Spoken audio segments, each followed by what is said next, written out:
Praise the Lord. கர்த்தருக்கு ஸ்தோத்திரம். இன்று கர்த்தர் நம்மோடு பேச விரும்புகிற வார்த்தை ஜெயமோ கர்த்தரால் வரும். ஆமென். கர்த்தர் நமக்கு ஜெயம் தர ரெடியா இருக்காங்க. ஏன்னா நமக்காக யுத்தம் பண்ண அவர்தான்.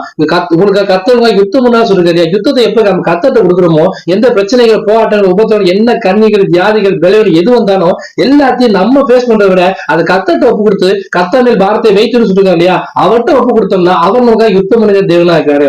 அடுத்து பாத்தீங்கன்னா உலகத்துல உபத்திரம் உண்டு, ஆனாலும் தேவன் உலகத்தை ஜெயித்தேன்னு சொல்லிருக்காரு பாருங்க. உலகத்தை ஜெயித்த தேவன் நம்மோடு இருக்காரு. அவர் ஜெயித்த ஜெயத்தை உங்களுக்கு எனக்கும் தராருங்க. மட்டும் குதிரை யுத்த நாளுக்கு ஆயத்தப்படும் ஜெயமோ கர்த்தரா வரும். உலகத்துல எத்தனை பேர் எவ்வளவு வாழ்க்கை நடத்திட்டு போலாம், ஆனா நமக்கு ஜெயம் தரவரு கர்த்தர் தான். உலகம் ஆயிரம் சொல்லலாம், நீ தோத்து போனவங்க, எதுக்கு லாக்கி இல்லாதவங்க, உங்களுக்கு திறமை இல்லாதவங்க நிறைய பேர் ஒரு புறக்கணிக்கலாம். ஆனா நமக்காக யுத்தம் பண்ண தேவன் ஒருத்தர் இருக்காரு. அவர் ஜெயத்தை உங்களுக்கு எனக்கும் தருவாருங்க.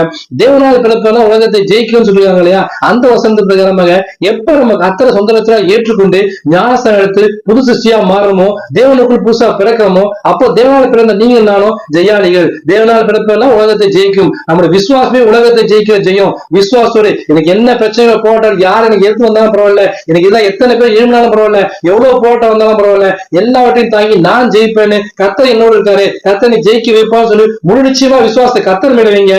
நம்ம விசுவாசமே உலகத்தை ஜெயிக்கிற ஜெயம். கர்த்தர் நமக்கு ஜெய தருவாரு. விசுவாசத்தோடு காத்துருங்க. இந்த வசனத்தின் பிரகாரமாக கர்த்தர் ஜெயாலியா மாற்றுவாரு. ஏன்னா ஜெயமோ கர்த்தரால் வரும். ஆமென். God bless you.